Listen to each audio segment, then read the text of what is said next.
Olá galera, tudo bem com vocês? Estamos aqui para começarmos este culto dos adolescentes da Primeira ICD Curitiba. Estou muito feliz porque você está aí.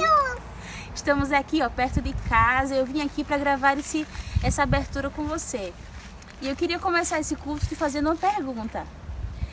Se você pudesse escolher um lugar no mundo onde você pudesse estar agora, aonde você gostaria de estar?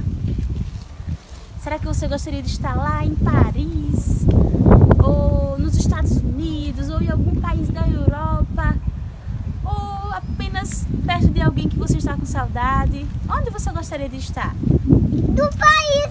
Eu gostaria de estar com os meus familiares, ou então em uma praia muito boa. Mas sabe que lá em Êxodo, capítulo 33, Moisés, ele estava prestes a herdar a terra prometida junto com Israel, com o povo de Israel. Mas Deus estava muito triste com o povo de Israel e disse que não iria junto com ele. E Moisés falou assim para o Senhor, disse: Senhor, se a tua presença não for comigo, eu não saio daqui, eu prefiro continuar no deserto do que ir para a terra prometida sem a tua presença. Então a gente aprende nesse trecho que mais importante do que o lugar onde você está é a presença de Deus na sua vida.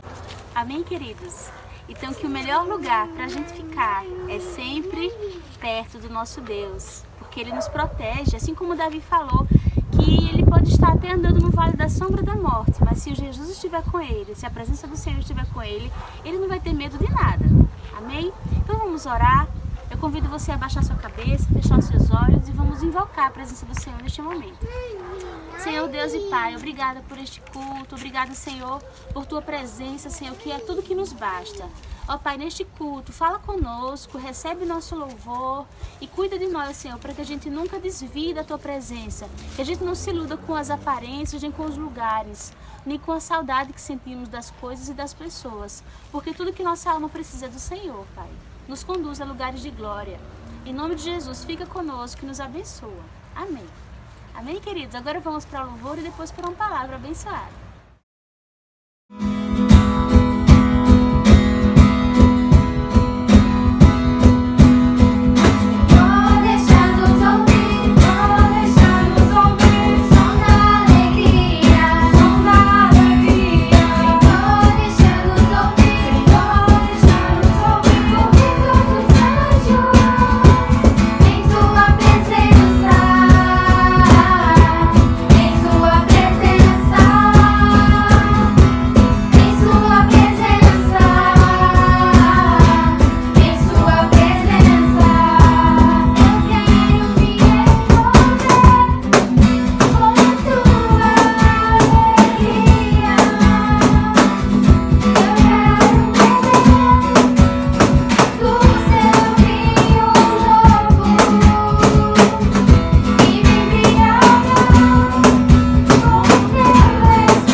Olá, meus amigos. Continuando com as bem-aventuranças. Hoje veremos mais duas sortes que podemos ter. São elas a mansidão e o senso de justiça. Vamos ler o nosso texto base. Bem-aventurados os mansos, porque eles herdarão a terra.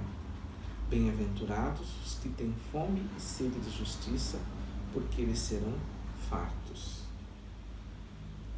Primeiro assunto, a sorte dos mansos. O que Jesus comunicou aos seus espectadores nesse sermão não foram coisas que fizessem muito sentido. O povo judeu era dominado pelos romanos. Jesus era esperado como sendo um libertador da servidão daquele povo. Você deve imaginar que eles não estavam aguardando alguém que pacificamente iria conduzi-los à liberdade. Esperavam, na melhor das hipóteses, um líder político. As pessoas oprimidas naturalmente desenvolvem um espírito rebelde, de revolta, de inconformismo com a servidão. Eles almejam a liberdade. Jesus apresenta uma oferta irrecusável: herdar a terra. Nada mal para quem está escravizado. Mas a condição apresentada por Jesus para esse presente é surpreendente: ser manso. Vocês conseguem enxergar alguma lógica nisso? Parece algo razoável? Você estaria disposto a assumir este compromisso? Nós vivemos em um contexto bem diferente. Não somos escravos. Pelo menos é o que imaginamos. Mas isso é assunto para uma outra conversa, não é mesmo? Dessa forma, talvez, para os judeus essa proposta soasse muito mais absurda.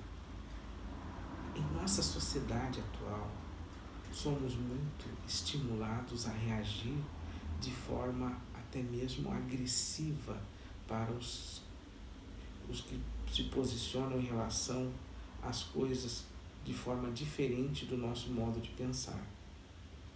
Basta olhar as redes sociais e ver como as pessoas se tornam rudes, se referindo de forma grosseira e até mesmo desrespeitosa a quem pensa diferente. Você deve ter visto isso muitas vezes, não é verdade? O que Cristo nos ensina sobre uma forma adequada de se posicionar frente a essas situações? Não seria essa uma oportunidade de manifestar mansidão?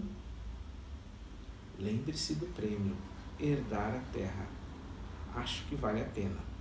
O que você pensa sobre isso? Vamos ver então como fica o nosso versículo depois dessa reflexão.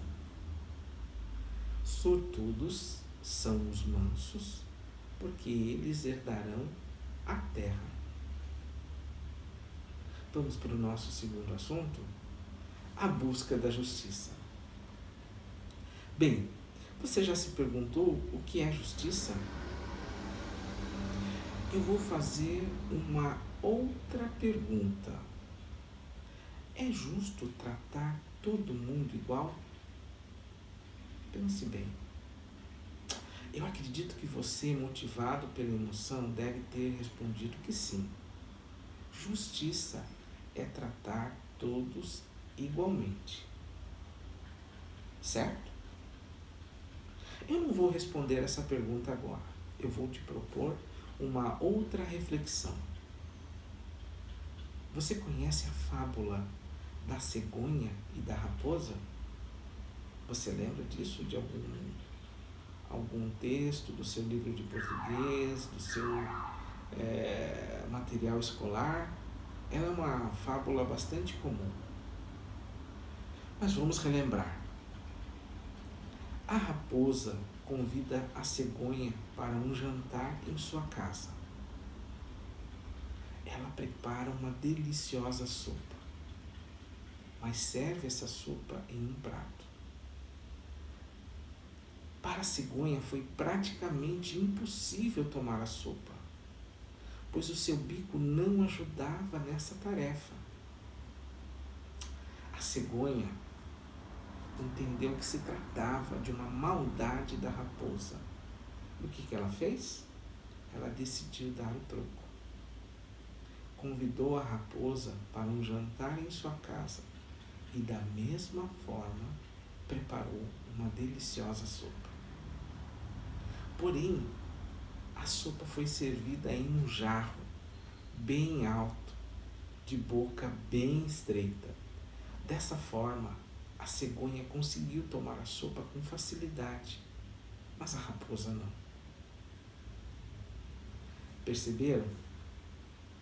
Se você fizesse uma sopa deliciosa em sua casa e convidasse a cegonha e a raposa, o que você usaria para servir a sopa para as suas convidadas? Você serviria essa sopa em um prato?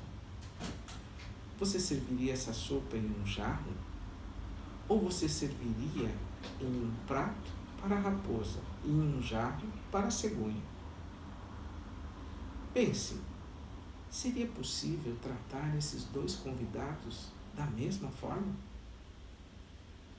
Bem, eu espero que você tenha chegado à conclusão de que, neste caso, a melhor solução seria tratar os nossos convidados de forma diferente, pois cada um deles tem as suas diferenças. Isto é chamado de equidade. Podemos definir equidade como sendo tratar igual os iguais. O filósofo Aristóteles definia a equidade como sendo a verdadeira igualdade. E isso se dá tratando igualmente os iguais e desigualmente aos desiguais, à medida em que se desigualem. Isso soa um pouco confuso, não? Mas vamos explicar melhor. Se no jantar forem várias cegonhas, você vai preparar um jarro para cada uma delas. Assim como, se forem várias raposas, você vai preparar um prato para cada uma delas. Isto é equidade. Isto é exercer justiça. Lembre-se, equidade é o contrário de iniquidade, assim como justiça é o contrário de injustiça. A Bíblia fala sobre onde devemos manifestar a justiça de forma mais intensa. Bem, vamos ver o que está escrito no livro do profeta Zacarias, no capítulo 7, versículos 9 e 10. Vamos ao texto. Assim diz o Senhor dos Exércitos: julguem com justiça e mostrem compaixão e bondade uns pelos outros. Não oprimam as viúvas, nem os órfãos, nem os estrangeiros, nem os pobres, e não tramem mal uns contra os outros. Observe que, embora a justiça deva ser manifestada a todos, a Bíblia faz menção a um grupo de pessoas aos quais devemos devotar um cuidado especial. São eles: as viúvas, os órfãos, os estrangeiros e os pobres. Essas categorias de pessoas são os grupos chamados de vulneráveis. Pense que hoje as pessoas podem contar com suas aposentadorias, mas naquele tempo uma mulher, ao perder o marido, por vezes ficava sem fonte de renda alguma. As viúvas. Uma criança sem pais poderia contar com quem para sobreviver? Os órfãos. Os povos, muitas vezes movidos por guerras e mesmo pela fome, imigravam entre os reinos, assumindo a condição de estrangeiros, sem nenhum amparo. O estrangeiro. Sobre os pobres, acredito que nada seja necessário se falar, pois já o conhecemos. Essa realidade está nos nossos dias, ela nos cerca. Deus nos move a um olhar de misericórdia para levar justiça para esses grupos em especial. E Ele te convida para esse banquete, pois a recompensa para os que buscam justiça é serem saciados, é terem a sua fome suprida. Vamos ver então como ficou o nosso versículo? Sortudos são os que têm fome e sede de justiça, porque eles serão fartos. Vamos orar sobre isso? Curve a sua cabeça. Bondoso Deus, querido Pai, muito obrigado por esse tempo, por esse momento de transmitir, Deus, a Tua palavra para esses queridos. Deus, que o Teu conhecimento venha trazer alento, Pai, às nossas vidas nesse tempo tão difícil, que a prática da mansidão, a busca da justiça, Deus, norteiem as nossas vidas, Pai, e nos levem a propagar o Evangelho do Reino com poder e com autoridade. Deus, fala, Pai, aos nossos corações, transmite as Tuas verdades. Deus, crava nos nossos corações a Tua lei, crava nos nossos corações os Teus estatutos. Deus, que nós saibamos, ó Pai, identificar, ó Pai, aonde a Tua justiça é ausente, aonde a Tua justiça, ó Pai, passa longe. E Pai, e saibamos, ó Pai, proclamar a Tua justiça, Pai, para que esse mundo se torne, Pai, um mundo que espelha o Teu reino. Deus, sobre a mansidão, Deus, nós queremos pedir, coloque em nossos corações um coração manso, um coração, ó Pai, que não assume atitude agressiva, que não assume atitude prepotente, atitude rude, atitude desrespeitosa, mas antes seja um coração que propaga o amor. Deus, abençoa esses queridos, cuida de nós, traz a Tua proteção, Pai, sobre as nossas vidas, para que sejamos, ó Pai, bem-aventurados em todos os aspectos das nossas vidas. Cuida de nós, ó Pai, cuida de nós. Proteja-nos essa semana, é o que nós te pedimos e te agradecemos, no nome de Jesus. Amém. Bem, na próxima semana vamos falar sobre misericórdia e sobre ter um coração limpo. Até lá e fique com Deus. Tchau.